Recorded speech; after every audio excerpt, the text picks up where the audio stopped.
Good morning and welcome to Tech 259 on Monday, March 29th. It was great to see all of you in the lab last week. It's always nice to have some in-person class sessions once in a while. So last week we got some hands-on experience with magnetism and with electromagnetism that we'll continue talking about today. That was in the problem set in the lab that we did last week. And you also, from last week, you also have all of the basic materials that you need to construct your generator project for the second half of this semester.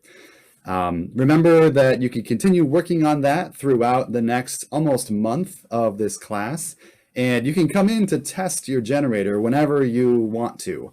So if you'd like to set up a time, you can pretty much come in during normal business hours, pretty much any time.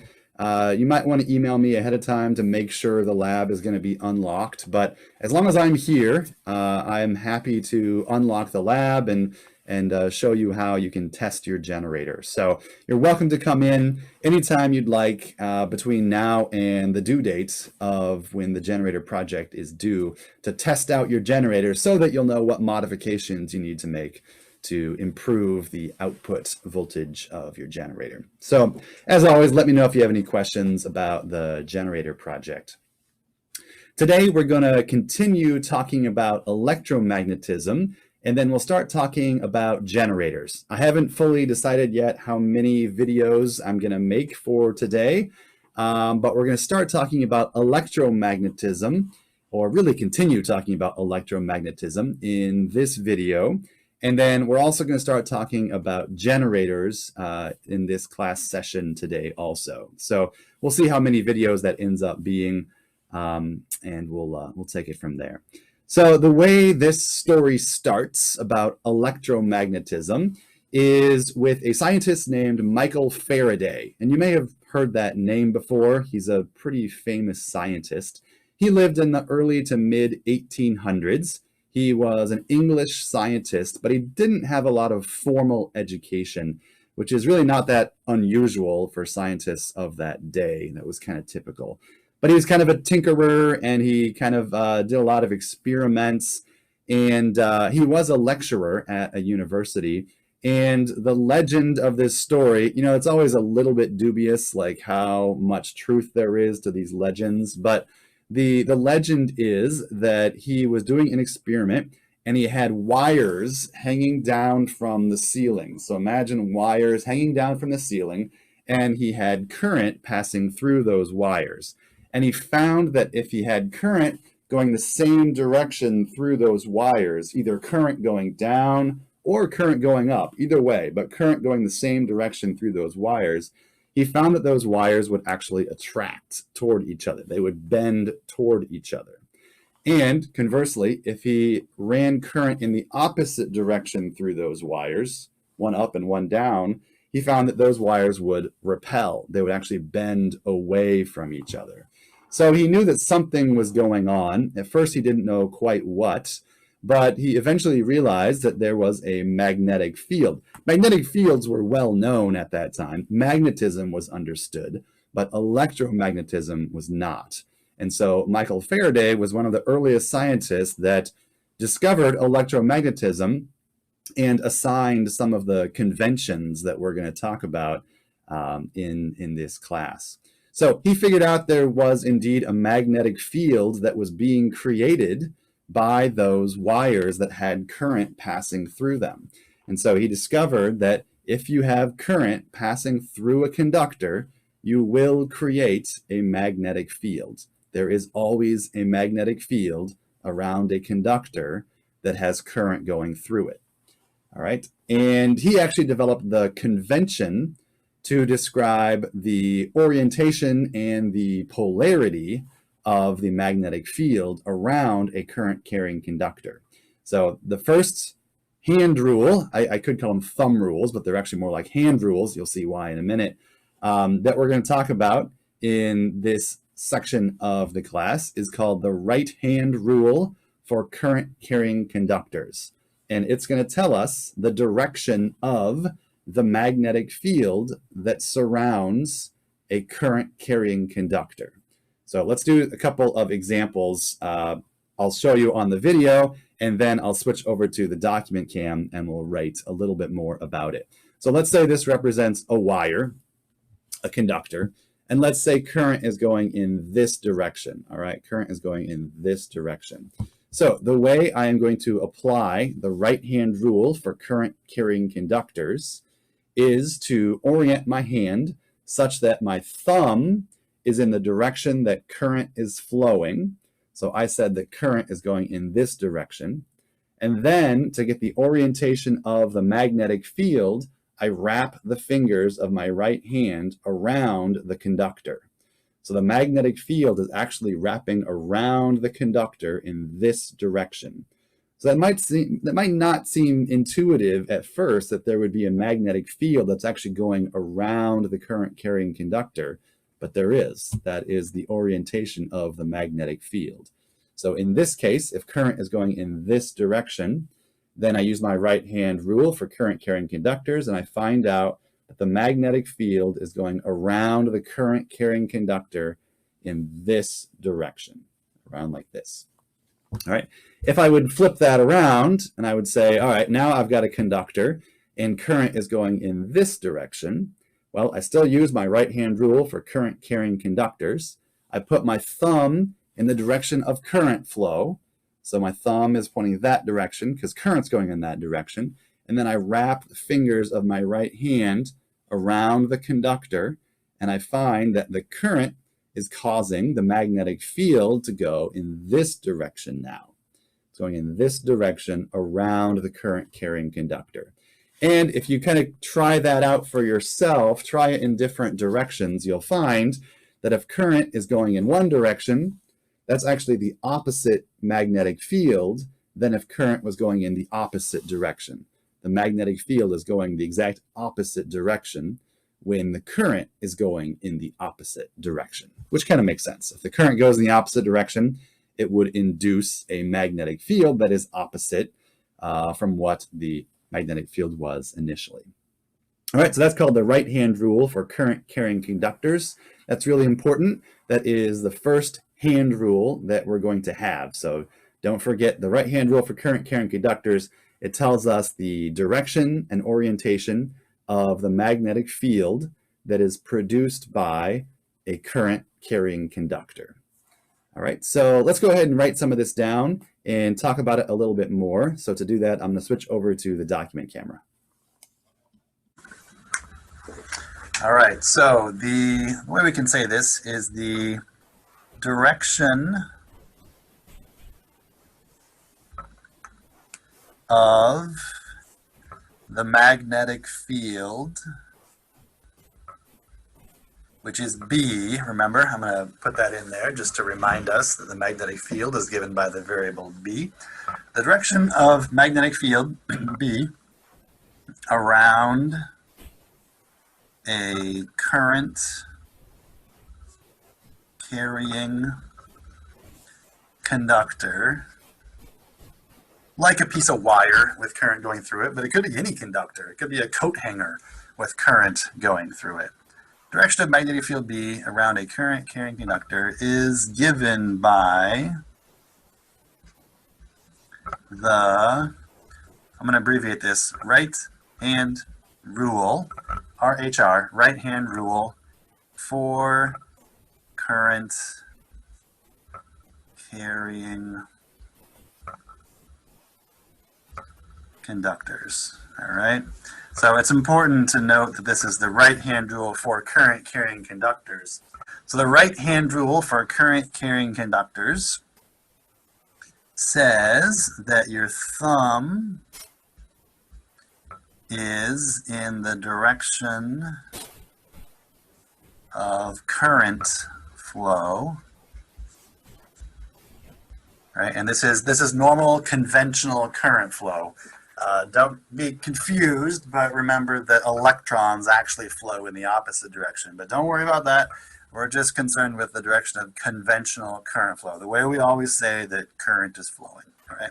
So your thumb is pointed in the direction of current flow, and the rest of your fingers curled around the conductor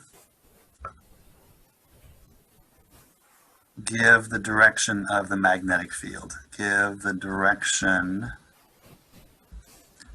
of the magnetic field B. Okay, so let's draw a couple of examples. I want you to get comfortable and familiar with drawing these examples. So let's say we have a conductor, and let's say I've got current going in this direction in that wire. And let's do another one. Let's do this wire over here. And in this wire, I have current going in the opposite direction. All right. So let's draw the magnetic fields around both of those conductors. I'm going to use a different color to show the magnetic field. So here's our first one. I got to put my thumb in the direction of current flow, so that's to the left.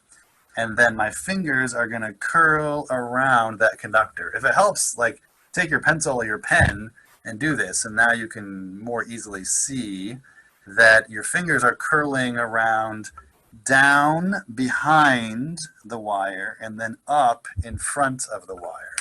So the way that we draw this is to show that the magnetic field is going down behind the wire and then up in front of the wire. And then it'll curl around and go down again behind the wire. So down behind the wire, up in front of the wire, and down again.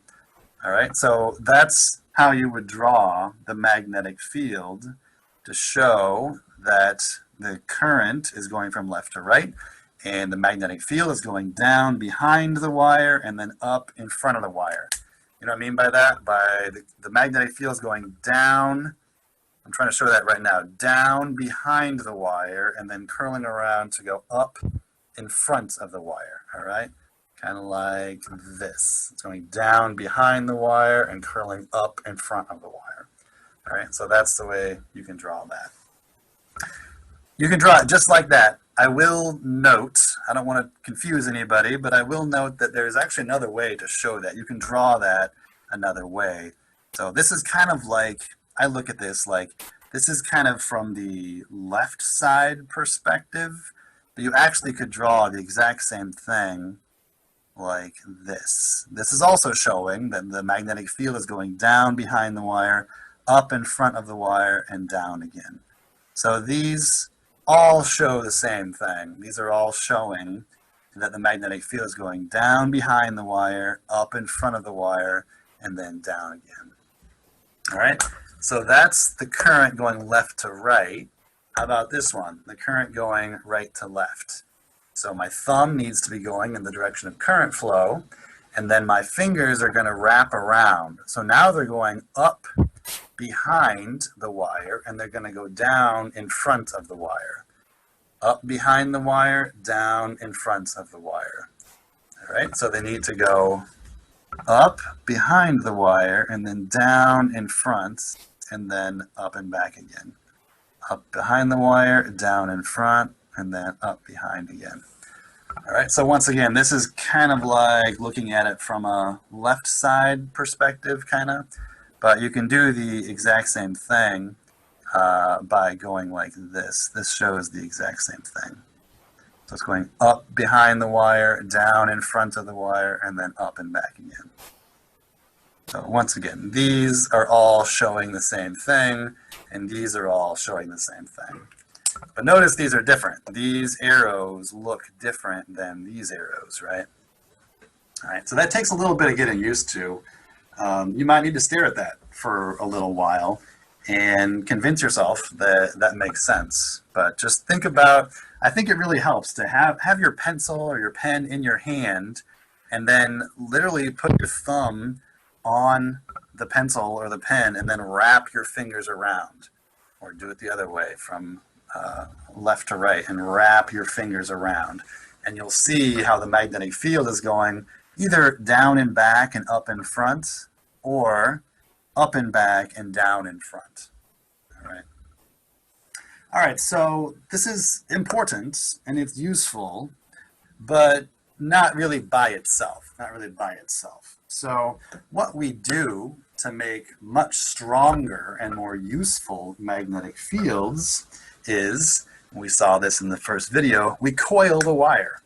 So we don't just have a wire, we have a coil. We put a coil in that wire. And for simplicity's sake, I'm only drawing one coil here. But of course, in reality, we'd have hundreds, maybe even thousands of we call it turns in that single coil of wire.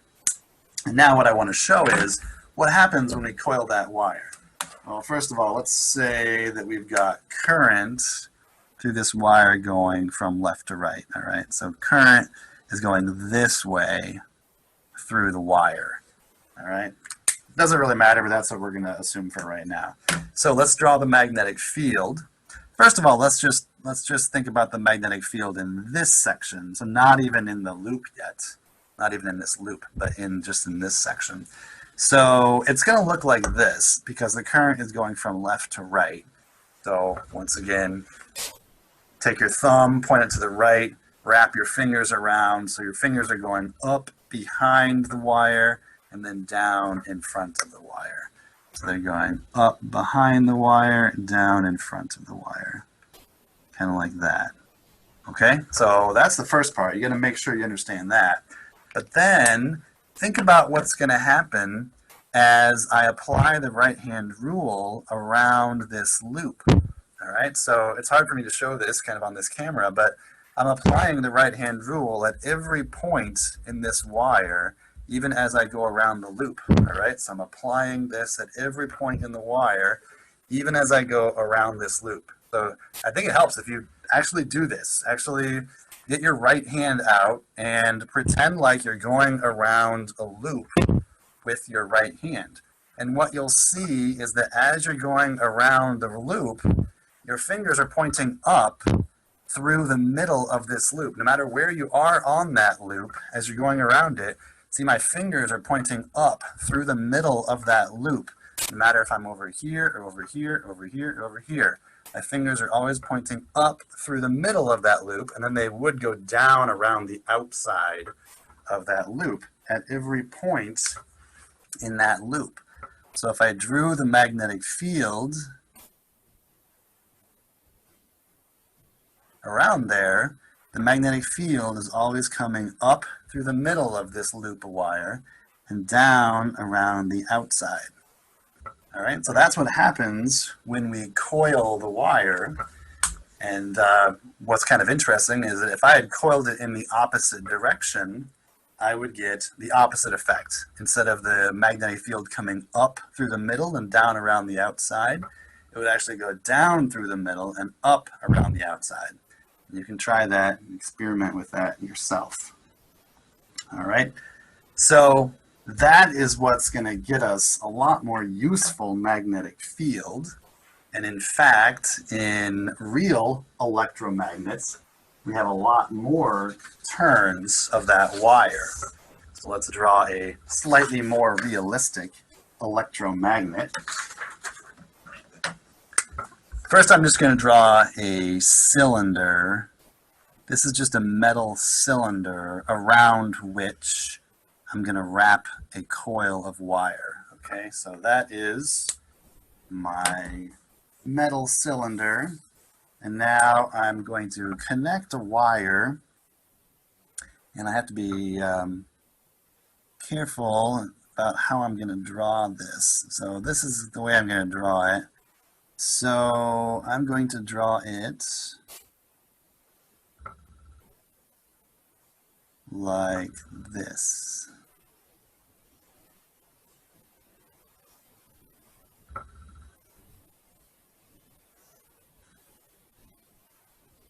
And then we'll go out from there. All right, so here is our coil of wire. So now, instead of just one turn or one coil in that wire loop, we have how many? We have 1, 2, 3, 4, 5, 6. So this is slightly more realistic. Of course, in the real world, electromagnets have hundreds to, like I said, maybe thousands of turns. All right, so the current, let's just draw arrows for the current, okay, to make things clear. So the current's going from positive to negative. So the current's going this direction, like this, and it's going behind, and then it's going up like that. And so our current is going this way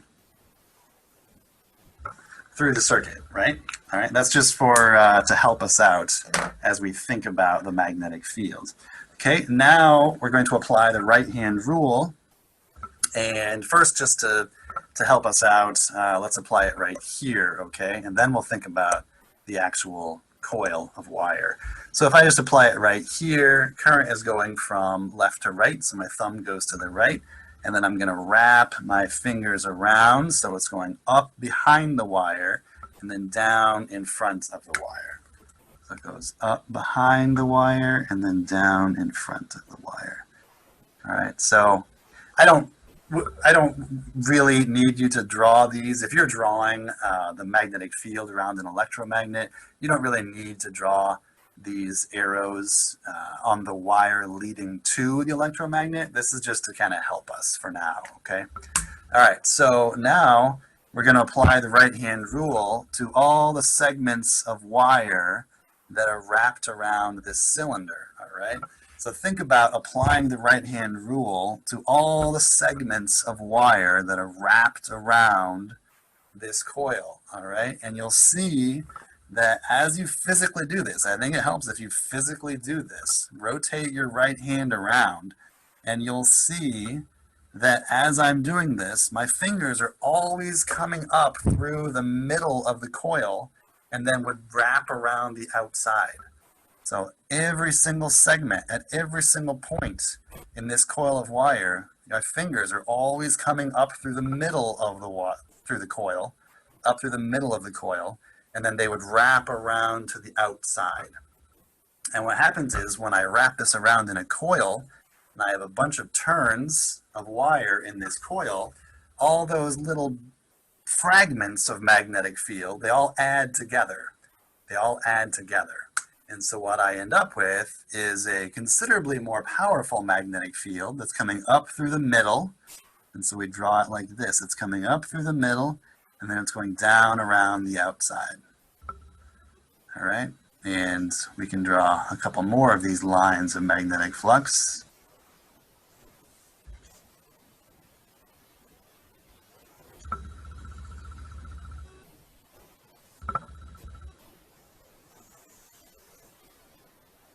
All right, so that's what it looks like.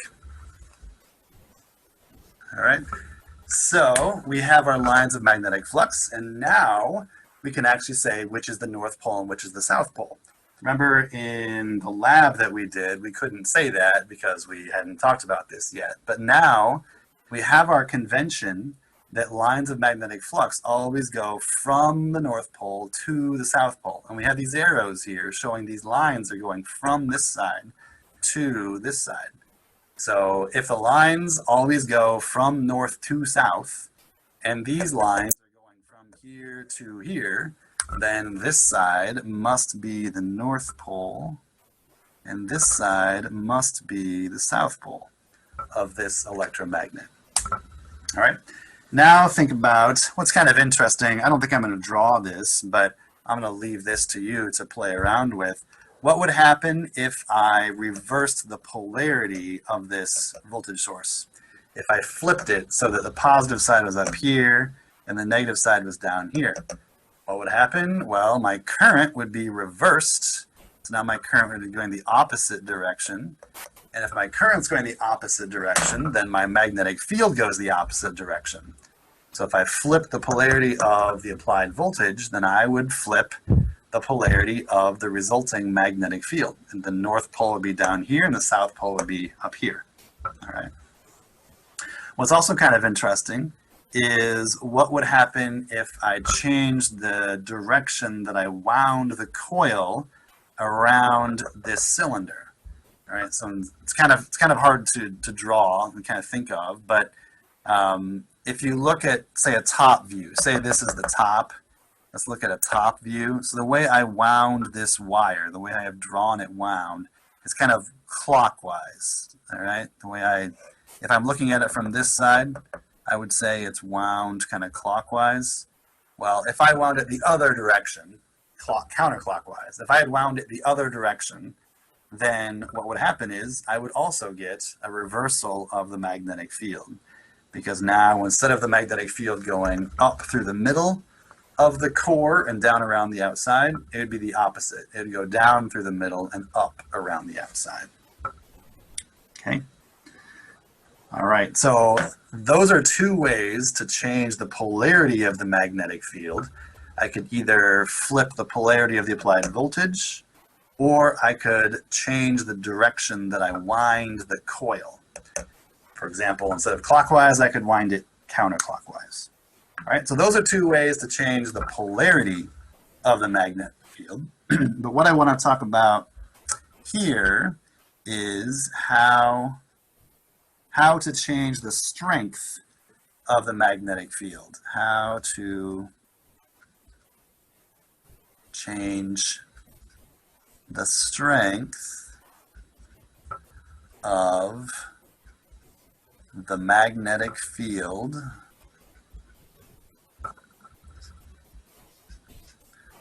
of an electromagnet, like we've drawn here.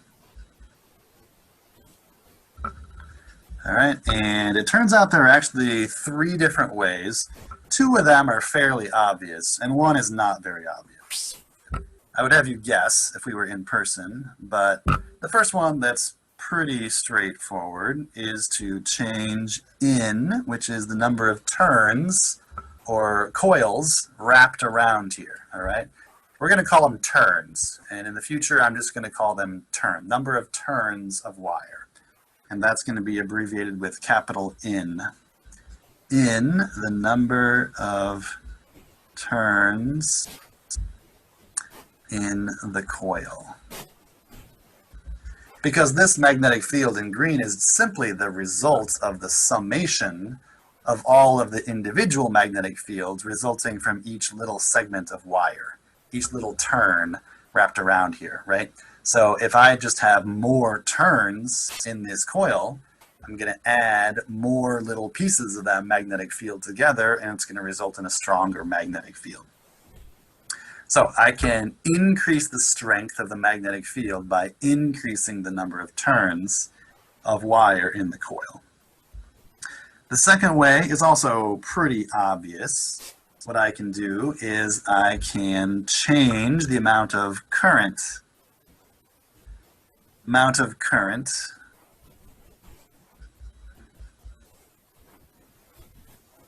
flowing through this coil.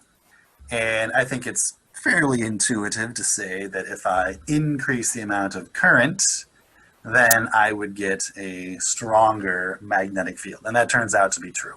You have a larger right-hand rule effect, if you will, if you want to think about it that way. So I have a stronger right-hand rule effect, and if I have more current, then I have a larger magnetic field. All right, so you can do that by increasing the voltage here. But I want to emphasize here, the voltage that's applied to the coil is not directly responsible for the magnetic field. It's actually the current that's going through the wire that is responsible for the magnetic field. Okay? The third thing is not quite as intuitive, but it is called, well, it's something about the core material, all right? So this core material turns out to have an effect on the strength of the overall magnetic field. And if you change it, what you could change about the core material is something called its magnetic permeability. If you've heard that word before, permeability, that means how easily does something allow something to pass through it, all right, in general terms. So what magnetic permeability is how well does it pass a magnetic field?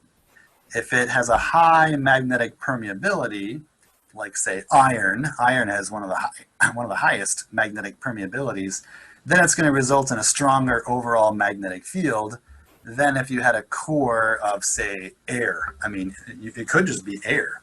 Your cylinder here could just be kind of a fictitious cylinder. It's just made of air. And that would result in a weaker magnetic field. Magnetic permeability of core material. All right. For example, iron is, the best example is iron. iron has a high magnetic permeability,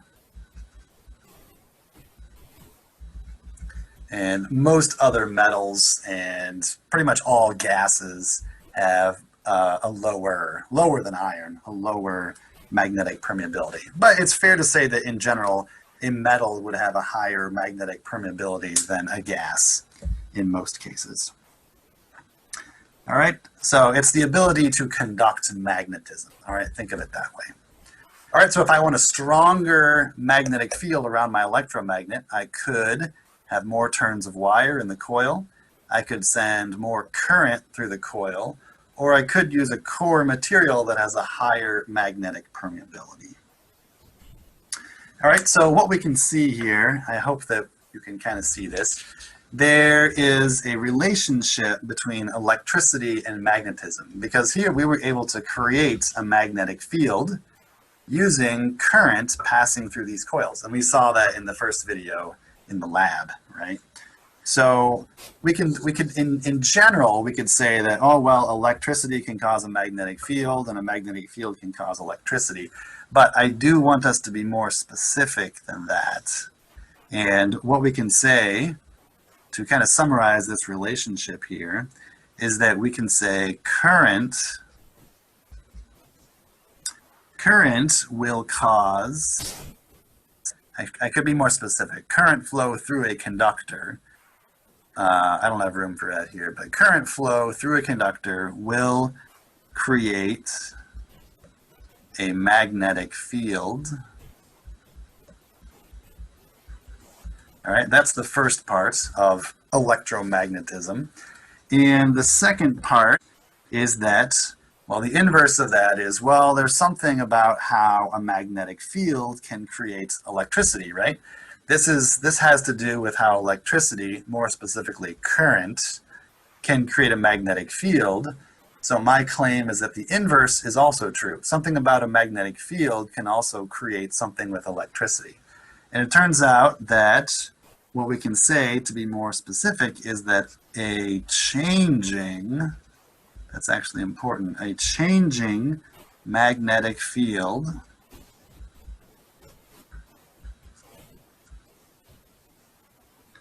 will cause, this is the way I'm going to say it, will cause an induced voltage. All right, so it's not specific enough to say that magnetism causes electricity. We need to be more specific and say that a changing magnetic field in the presence of a conductor will cause an induced voltage in a conductor. All right, this is really just kind of foreshadowing for right now. I think I'm going to call that good for this first video. So in this video, we have seen that current creates a magnetic field, and that is given by the right-hand rule for current carrying conductors. So if I have a conductor with current flowing through it, I can apply the right-hand rule for current carrying conductors, and I can determine the direction of the magnetic field. Similarly, if I have a wire that is wrapped around a core material, like a core cylinder material, I can create an electromagnet, and I can apply the right-hand rule for current carrying conductors, and I can determine the polarity of the magnetic field around that electromagnet. The last thing we talked about was how the opposite can also be true, which is that a magnetic field, if applied in a certain way, that is a changing magnetic field, will actually induce a voltage. So it's not quite good enough to say that electricity causes magnetism and magnetism causes electricity. We need to be a little bit more specific than that. Current creates a magnetic field, and a changing magnetic field will induce a voltage in a conductor. All right, so I'm gonna leave it at that for this video. We're gonna talk more about induced voltage in the next video, which is gonna lead us directly into our discussion of generators. So I'll see you in the next video.